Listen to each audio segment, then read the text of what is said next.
Hello students.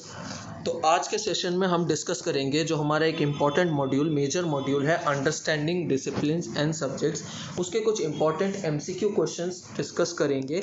जिस तरीके से हमने प्रीवियस सेशन में कुछ एमसीक्यूज डिस्कस करे थे जो कि एग्जामिनेशन पॉइंट ऑफ व्यू से बहुत ज़्यादा ज़रूरी थे, सेम उसी तरीके से कुछ और एमसीक्यूज लेकर आए हैं जो कि हमारे करिकुलम में जितने भी हमारे टेक्स्ट बुक्स में जितने भी कंसेप्ट्स हैं उनका ओवरऑल कवरेज हो सके और साथ ही साथ आप अपना पेपर जो है उसको बेटर कंसेप्चुअल अंडरस्टैंडिंग के साथ दे सको। तो चलिए आज का सेशन शुरू करते हैं एमसीक्यूज के साथ। सबसे पहला एमसीक्यू ये कहता है अकॉर्डिंग टू एनसीएफ यानी कि नेशनल करिकुलम फ्रेमवर्क के अकॉर्डिंग एलिमेंट्री और सेकेंडरी एजुकेशन के साथ साथ कितने लैंग्वेजेस का होना ज़रूरी है एलिमेंट्री क्लासेस में, यानी कि एलिमेंट्री क्लासेस में बच्चों को कितने लैंग्वेजेस का पढ़ना, कितनी भाषाएं होनी चाहिए। एनसीएफ के बारे में ध्यान से पढ़ा होगा तो एनसीएफ के अंदर 4 बार अलग अलग बार चेंजेस आए जो कि एजुकेशन को बहुत स्टूडेंट फ्रेंडली बना दिया गया। तो उसी के अंदर हमें ये पता चला कि एलिमेंट्री क्लासेस में 3 लैंग्वेजेस यानी कि 3 भाषाओं का बच्चों को सीखना बहुत ज़्यादा ज़रूरी हो गया था। तो हमारा जो आंसर होगा वो होगा ऑप्शन नंबर 1 3 लैंग्वेजेस। तो चलिए अब हम next question, which of the following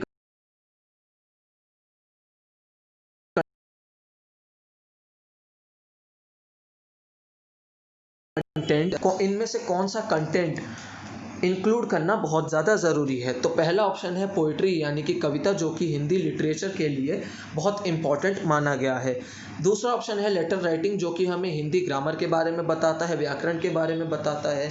तीसरा ऑप्शन है पंक्चुएशन जो कि ग्रामर और लिटरेचर दोनों के लिए बहुत ज़्यादा ज़रूरी है। तो कहीं ना कहीं हमें ये पता चलता है कि ये तीनों ऑप्शंस का इंक्लूड करना बहुत ज़्यादा ज़रूरी है according to Hindi language as a discipline. तो हमारा जो सही ऑप्शन होगा वो होगा ऑल ऑफ देम यानी कि ऑप्शन नंबर 4। ये सारे कंटेंट को इंक्लूड करना बहुत ज़्यादा ज़रूरी है।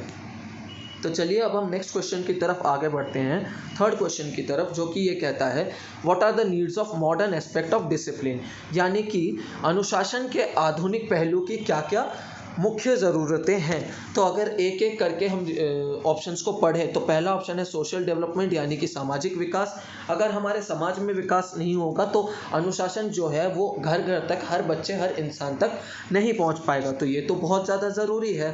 दूसरा ऑप्शन आता है पॉलिटिकल डेवलपमेंट जो कि है राजनीतिक विकास। अगर राजनीतिक विकास नहीं होगा, पॉलिटिकल डेवलपमेंट नहीं होगा तो हमारे कॉन्स्टिट्यूशन में, हमारे लॉज में, रूल्स में चेंजेस नहीं आएंगे टाइम टू टाइम, जिसके वजह से कहीं ना कहीं हमारा करिकुलम और जो डिसिप्लिन है वो एक ही जगह रुक जाएगा। तो ये भी ज़रूरी माना गया है मॉडर्न एस्पेक्ट ऑफ डिसिप्लिन के अकॉर्डिंग। तीसरा ऑप्शन है इकोनॉमिक डेवलपमेंट यानी कि आर्थिक विकास। अगर हमारे देश का अर्थशास्त्र यानी कि इकोनॉमी स्ट्रांग नहीं होगी तो सारे एजुकेशनल इंस्टीट्यूशंस को फंडिंग नहीं मिल पाएगी। तो कहीं ना कहीं ये तीनों एस्पेक्ट जो हैं ये बहुत ही ज़्यादा ज़रूरी है। तो हमारा जो ऑप्शन होगा वो होगा option number 4 all of the above. इन सभी का डेवलपमेंट होना, इन सभी के नीड्स का पूरा होना बहुत ही ज़्यादा ज़रूरी है। तो चलिए अब हम चलते हैं नेक्स्ट क्वेश्चन की तरफ, जो कि फोर्थ क्वेश्चन एक कोट के बारे में है। Education is the manifestation of perfection already present in man, यानी कि शिक्षा मनुष्य में पहले से ही मौजूद पूर्णता का प्रतिकरण है। ये बात जो है, ये बात किसने कही थी? तो अगर हमने स्वामी विवेकानंद की लाइफ हिस्ट्री, उनकी फ़िलॉसफ़ी अच्छे से पढ़ी होगी तो हमें पता चलता है कि ये कोट जो था ये उन्होंने दिया था, जो कि ये कहा था उन्होंने कि जो परफेक्शन है यानी कि प्रकटीकरण है वो ऑलरेडी हर इंसान के अंदर मौजूद है शिक्षा के तौर पे। तो हमारा जो ऑप्शन होगा वो होगा सेकंड ऑप्शन स्वामी विवेकानंद। तो चलिए नेक्स्ट क्वेश्चन की तरफ आगे बढ़ते हैं। Which of the following sequence is correct of education, यानी कि एजुकेशन लेवल्स को लेके कौन सा सीक्वेंस इनमें से करेक्ट है। तो कहीं ना कहीं ये जो सीक्वेंस है ये हमें याद रखना बहुत ज़्यादा ज़रूरी है। जो एजुकेशन का सीक्वेंस है वो प्राइमरी लेवल से शुरू होता है। तो primary, then elementary, then secondary education, यानी कि जो हमारा ऑप्शन नंबर 2 है ये बिल्कुल सही है। उसके बाद चल के हम senior secondary level of education पे पढ़ते हैं। तो हमारा जो फिफ्थ का सही आंसर है वो है ऑप्शन नंबर 2। तो चलिए अब हम नेक्स्ट क्वेश्चन की तरफ आगे बढ़ते हैं, जो कि है the criteria for the selection of a text book is, यानी कि पाठ्य पुस्तक को सही पाठ्य पुस्तक को चुनने के लिए क्या क्राइटेरिया होना चाहिए, किस बेसिस पे हमें पता चलेगा कि एक जो टेक्स्ट बुक्स है वो बहुत अच्छी है। सबसे पहला ऑप्शन है वोकेबलरी एंड स्ट्रक्चर, यानी कि शब्दावली और संरचनाएं। दूसरा ऑप्शन है सब्जेक्ट मैटर, यानी कि उस बुक का कंटेंट क्या है, उसके कंसेप्ट जो है किस तरीके से क्लियर हो रहे हैं या नहीं हो रहे हैं। तीसरा ऑप्शन आता है इलस्ट्रेशन, यानी कि रेखांकन। और चौथा ऑप्शन आता है ऑल ऑफ द अबव। अगर हम बाकी के ऑप्शंस को ध्यान से देखें तो टेक्स्ट बुक में इन तीनों का होना बहुत ज़्यादा ज़रूरी है। अगर इन तीनों में से कोई एक भी क्राइटेरिया छूट जाता है तो वो टेक्स्ट बुक को अच्छा नहीं माना जाता है। तो हमारा जो सही ऑप्शन होगा वो होगा fourth option, all of the above. तो चलिए अब हम नेक्स्ट क्वेश्चन के बारे में जानते हैं, जो कि है evaluation and monitoring is a systematic and objective examination concerning.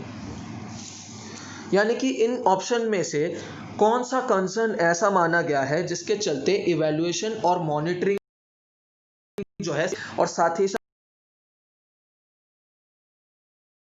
और पास है या कुछ दो वस्तुएं इवैल्यूएट करें उनको किस तरीके से और सही और इसका हमें चार ऑप्शन दे रखा है। हम दो अलग अलग चीजों के साथ रिलेट करके उसे नजर रखे तो कहीं ना कहीं रिजल्ट जो है वो पूरा आ पाएगा। संगीतता होना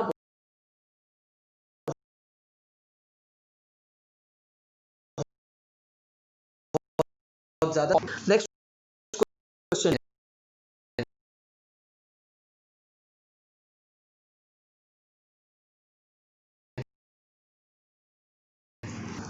पहला पॉइंट ये कहता है academic discipline is a branch of learning or scholarly investigation that provides a structure for the student especially in the graduate and postgraduate level। यानी कि एकेडमिक डिसिप्लिन जो है ये एक ऐसी ब्रांच, एक ऐसी शाखा मानी गई है जो बच्चों को एक स्ट्रक्चर प्रोवाइड करता है, एक संरचना प्रोवाइड करता है, ताकि जो ग्रेजुएट और पोस्ट ग्रेजुएट लेवल पे हैं उनको सही चीज़ का पता चल सके। वहीं पर दूसरा ऑप्शन ये कहता है कि जो एकेडमिक डिसिप्लिन है ये एक ऐसा ब्रांच है जो कि एकेडमिक डिपार्टमेंट के लर्निंग को और ज़्यादा इंक्रीज करता है और साथ ही साथ जितने यूनिवर्सिटीज़ होते हैं उनमें रिसर्चर्स होते हैं, स्कॉलर्स होते हैं, उनकी लर्निंग को और ज़्यादा अच्छे तरीके से बढ़ावा देता है, ताकि जितने भी रिसर्चर्स हैं, साइंटिस्ट हैं, डेवलपर हैं जो है वो और अच्छे तरीके से पूरी हो सके। वहीं पर तीसरा ऑप्शन ये कहता है academic discipline is formulated for the professional training of researchers, academics and specialist. तो अगर हम बात करें जितने भी हमारे रिसर्चर हैं, एकेडमिक यानी कि स्टूडेंट्स हैं, स्पेशलिस्ट हैं, तो एकेडमिक डिसिप्लिन यानी कि शैक्षिक अनुशासन क्या करता है, उन सभी को प्रोफेशनल ट्रेनिंग प्रोवाइड करता है, जिसके चलते एज अ प्रोफेशन वो इन चीज़ों को आगे लेकर जा सकते हैं। तो कहीं ना कहीं एकेडमिक डिसिप्लिन में ये तीनों चीज़ें इंक्लूड होती है। तो हमारा जो सही ऑप्शन है वो है ऑप्शन 4, ऊपर के सभी, यानी कि ऑल ऑफ द अबव। तो चलिए अब हम अपने नेक्स्ट क्वेश्चन की तरफ आगे बढ़ते हैं, जो कि है which of the following is not से कौन सा एकेडमिक, पिछले क्वेश्चन में डिस्कस करा कि शैक्षिक अनुशासन क्या हो, विशेषता नहीं है कि डिसिप्लिन साथ ही साथ किस तरीके से, किस लैंग्वेज के द्वारा किन कर रहा है, ये सारी चीजें डिसिप्लिन कंसेप्ट, यानी कि अनुशासन के चलते उसकी अपने डिसिप्लिन जो है अपने आप में स्पेसिफिक मिनोलॉजी रखता है, जो प्रैक्टिकल एस्पेक्ट्स है वो मोर देन स्पेसिफिक। तो अगर हम ध्यान से देखें एकेडमिक है और साथ ही साथ इशारों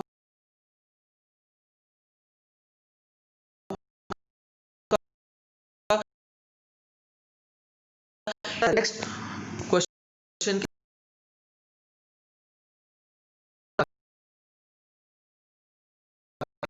आगे बढ़ते हैं, यानी कि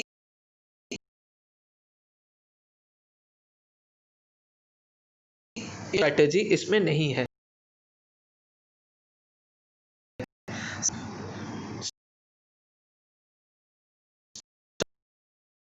तो सेल्फ लर्निंग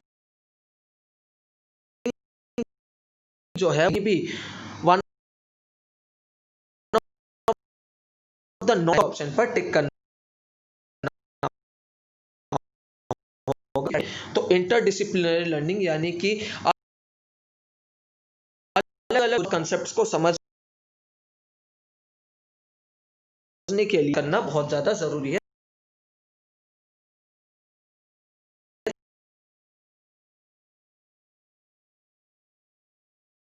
तभी जो तरफ आगे बढ़ते हैं। जो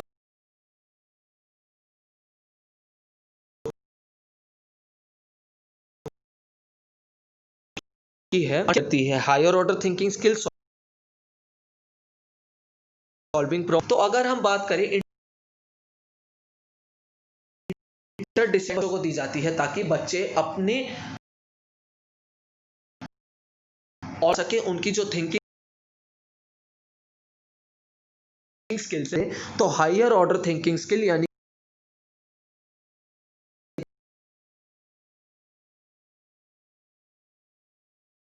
कि उच्च ही ऑप्शन है, वो है फर्स्ट ऑप्शन। हम अपने नेक्स्ट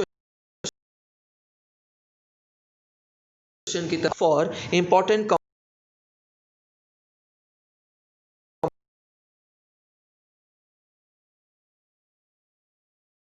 कंपोनेंट हम एक योजना बनाते हैं तो उसमें जरूरी है कंसेप्ट क्लियर रखें कि हमारा वो आता है प्रोसीजर, किस तरीके से इवैल्यूएट करना है, हमारे ऑब्जेक्टिव, पेडागोजिकल स्ट्रैटेजीज यानी करना है, ये सारी चीजें। तो अगर हम ध्यान से देखें ये सारी चीजें हमारी ऑब्जेक्टिव भी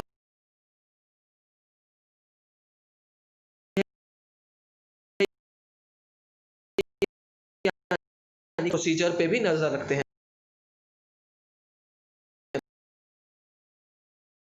तो हमारा अब अपने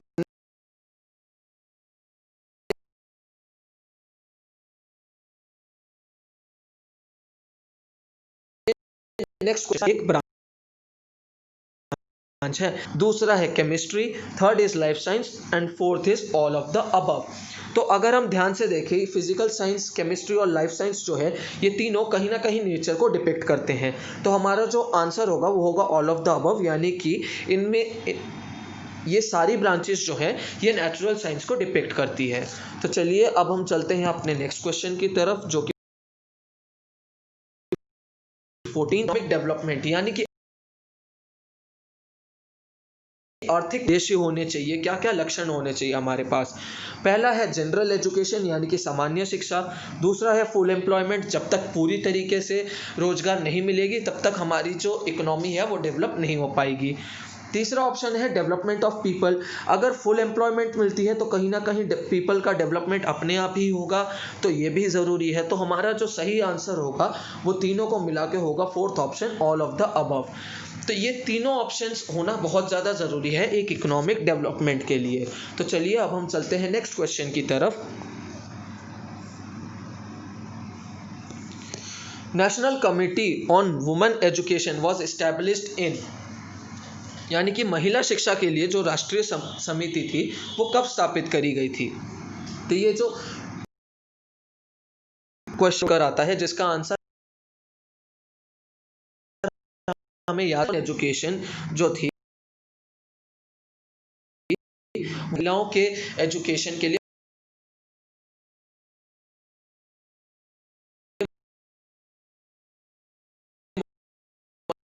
महिलाओं के एग्जाम्स में पूछा जा सकता है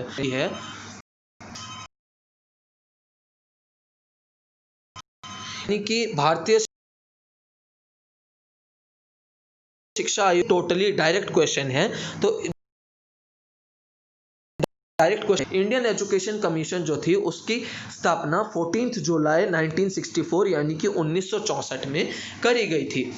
चलिए अब हम चलते हैं अपने नेक्स्ट क्वेश्चन की तरफ, जो कि है which of the following is not a problem of adult education, यानी कि वयस्क शिक्षा के लिए इन सभी ऑप्शंस में से कौन सी समस्या नहीं मानी गई, कौन सा एक प्रॉब्लम नहीं माना गया है एडल्ट एजुकेशन का।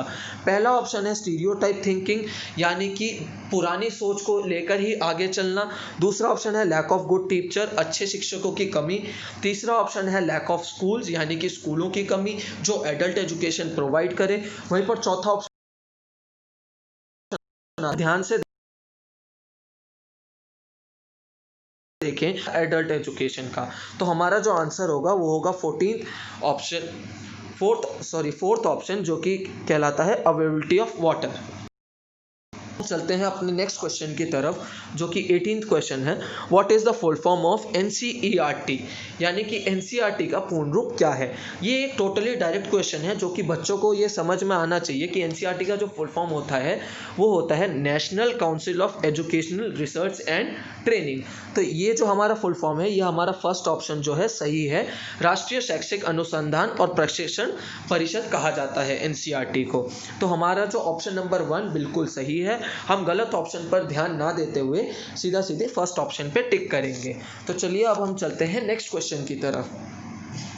Effectiveness of curriculum is determined by, यानी कि एक पाठ्यक्रम जो है वो कितना प्रभावशाली है, उसमें कितनी प्रभावशीलता है, ये हमें कैसे पता चलेगा। ऑब्जेक्टिव से, यानी कि उसके उद्देश्य से, डिज़ाइन से, उसकी रचना से, मेथड से, क्या उसके तरीके हैं, या इवैल्यूएशन से, मूल्यांकन से।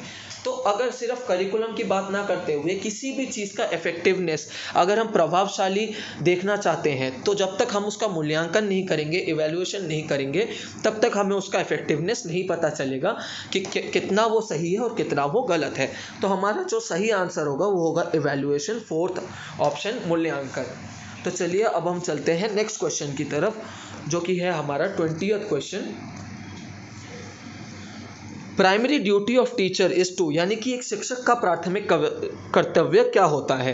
पहला option raise the intellectual standard of student, यानी कि छात्रों का बौद्धिक शक्ति बढ़ाना। दूसरा ऑप्शन है improve the physical development of the student, यानी कि छात्रों का शारीरिक विकास में सुधार लाना। तीसरा ऑप्शन है help all round development of student, यानी कि छात्रों में सर्वांगीण विकास में मदद करना। और फोर्थ ऑप्शन है कि जो वैल्यू सिस्टम है उसको बहुत अच्छे तरीके से एब्जॉर्ब कराना, उसको अच्छे से सिखाना। तो अगर हम ध्यान से देखें, प्राइमरी टीचर जो आता है, प्राइमरी ड्यूटी जो आता है टीचर का, वो होता है जब तक बच्चे का ऑलराउंड डेवलपमेंट नहीं होता तब तक टीचर जो है स्टूडेंट को हेल्प करते रहना चाहिए। तो हमारा जो सही आंसर है वो होगा ऑप्शन नंबर 3, छात्रों का सर्वांगीण विकास, यानी कि help all round development of the student. तो चलिए नेक्स्ट क्वेश्चन की तरफ अब आगे बढ़ते हैं।